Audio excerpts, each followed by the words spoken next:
Estamos então chegando ao final da primeira sessão das aulas que propusemos realmente apresentar, abordando o tema a controvérsia criacionismo versus evolucionismo. Nesse quinto módulo, intitulado Os Princípios do Criacionismo, procuraremos destacar algumas características que consideramos como pertencendo ao campo de atuação do criacionismo. Usaremos um pouquinho da história, na parte introdutória, para verificar que o criacionismo é algo recente. Eu creio que ele se iniciou muito antes, né, de o evolucionismo se estabelecer como um modelo que, infelizmente, prevalece em nossos dias. Na introdução, então, a ciência moderna. Vamos colocar nesse histórico envolvendo os últimos 300 anos a influência do darwinismo, evidentemente a partir de Darwin até os dias atuais.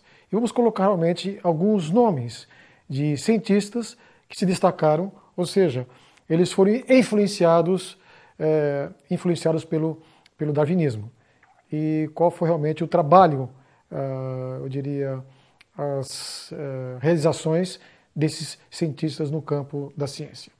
Então nós temos aqui uma galeria de 10, começando com Darwin, e vamos rapidamente apresentar cada um deles a vocês. São nomes conhecidos, aqueles realmente que são da área de biologia, certamente irão lembrar-se desses precursores, né, do atual evolucionismo, né, e vamos chegar até Dawkins e Fukuyama, que são os biólogos talvez mais respeitados da atualidade, que apresentam de maneira proeminente a teoria da evolução.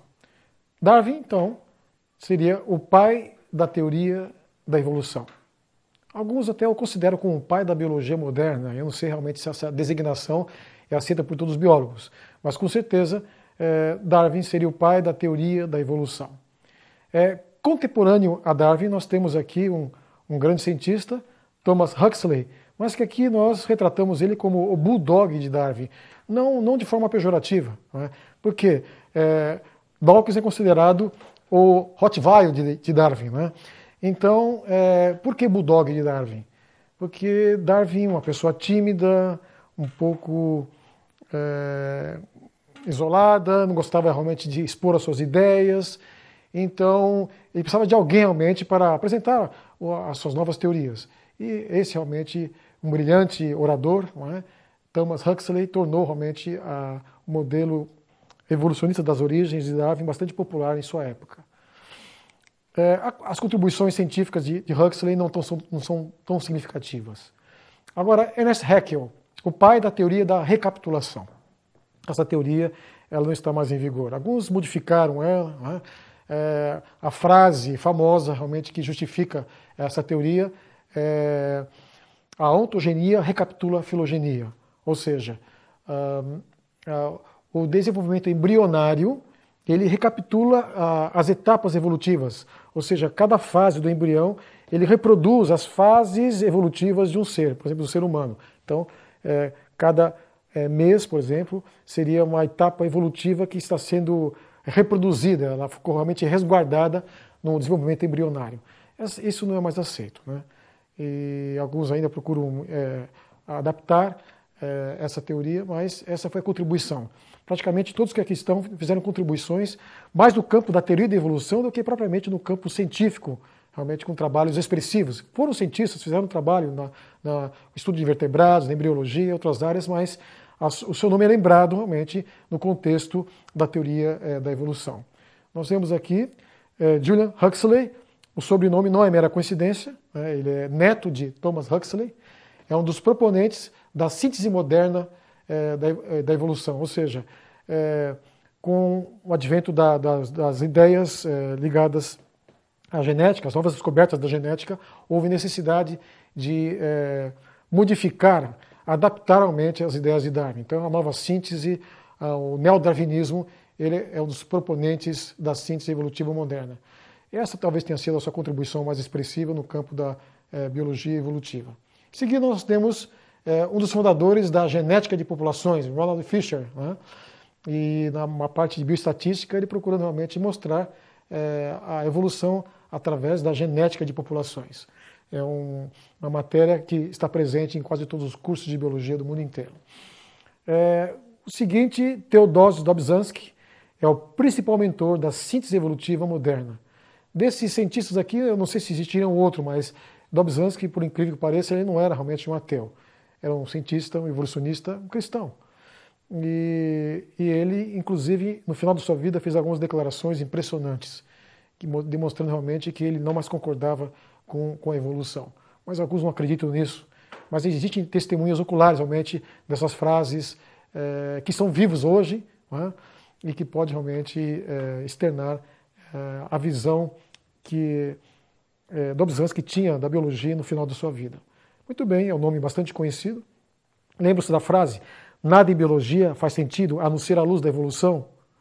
Essa frase é dele, Dobzhansky. Mas o próprio Mayr, que vem a seguir, ele diz o seguinte, que essa frase dele está ligada à biologia histórica e não à biologia funcional. Então é bom realçar isso. A frase de Dobzhansky ela tem mais conotação no campo filosófico, vamos dizer assim. Então eu coloquei aqui, para mim, a melhor contribuição de Ernest Mayr, também é um dos proponentes da nova síntese no campo da biologia, ou da evolução, mas essa classificação da filosofia da biologia como sendo uma associação entre a biologia funcional e a biologia histórica, eu acho que é uma contribuição fantástica de uma pessoa que enxergou isso, mas infelizmente acho que todos esses que aqui estão não tiveram a mesma visão de Mayr. Próximo deles, Stephen Jay Gould, um dos autores da teoria do equilíbrio pontuado, né? Eu mencionei já anteriormente, se imagina que a coluna geológica, o registro fóssil, ele não nos fornece os dados necessários para crermos no gradualismo, ou seja, na evolução gradual dos seres. Então ele imagina que a evolução ocorreu aos saltos. Então o registro fóssil mostra apenas os saltos. As fases intermediárias não, porque não existiram. Então não há nem necessidade de seres intermediários. Mas esses saltos são justificados de que maneira? Não, isso fica apenas no campo da especulação. É uma hipótese ad hoc, filosófica, utilizada realmente para justificar a ausência dos necessários seres intermediários que deveriam existir na coluna geológica se a evolução realmente ocorreu de maneira gradual. O próximo nome, Dawkins, ele é talvez o mais famoso biólogo evolucionista da atualidade. Ele é o originador da memética. A memética realmente é uma ideia que vem dele, o meme, né? Os memes é o equivalente ao Gênesis. Só que os genes realmente eles são responsáveis pela herança de características físicas e outras realmente que os seres passam para os seus descendentes. Já o meme seria um tipo de um elemento que ele é responsável pela transmissão de características culturais, aspectos éticos, morais, culturais, então seria um meme. É apenas uma especulação filosófica e que ganha o corpo, né, de alguma forma. Então, uma contribuição de Dawkins. Escreveu vários livros, né, inclusive alguns deles bastante controversos, né, e ele é um dos cientistas, biólogos, evolucionistas mais valorizados na atualidade. E, finalmente, nós temos Douglas Futuyma, que é autor do livro Evolução, achei na sua última edição, 2005. É o livro utilizado em todos cursos sobre evolução, especialmente no campo da biologia, no mundo inteiro. É um livro clássico, autoria de Futuyma, Evolução. Bem, esses são, evidentemente, são cientistas evolucionistas. Mas, se formos analisar a comemoração que está sendo realizada esse ano, né? Os 200 anos do nascimento de Darwin. Né? Quais seriam as contribuições de Darwin e desses demais descendentes intelectuais de Darwin, podemos dizer? Que houve progressos no conhecimento da biologia histórica, ou seja, conceitos evolucionistas.